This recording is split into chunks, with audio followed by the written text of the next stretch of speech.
धान का कटोरा के नाम से मशहूर छत्तीसगढ़ खनिज संपदाओं से भरपूर राज्य है।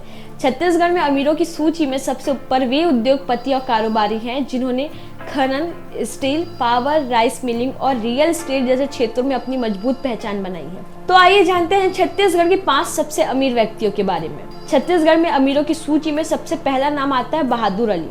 ये हैं आईबी ग्रुप के संस्थापक। इनकी कुल संपत्ति 4,800 करोड़ रुपए की है। दूसरे में आते हैं सुल्तान अली। ये बहादुर अली के भाई हैं। इनकी संपत्ति 4,800 करोड़ रुपए की है। प्रदेश के तीसरे अमीर व्यक्ति कमल किशोर सारदा। इनकी कंपनी का नाम है सारदा एनर्जी एंड मिनरल्स लिमिटेड। इनकी कुल संपत्ति 3,900 करोड़ रुपए की है। अमीर व्यक्ति की लिस्ट में चौथे नंबर पर हैं बजरंग लाल अग्रवाल।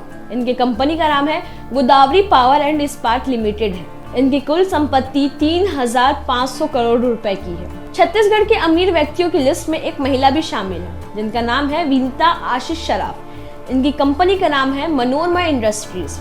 इनकी कुल संपत्ति 2,500 करोड़ रुपए की है। ऐसे ही लेटेस्ट अपडेट के लिए सब्सक्राइब करें वयम छत्तीसगढ़।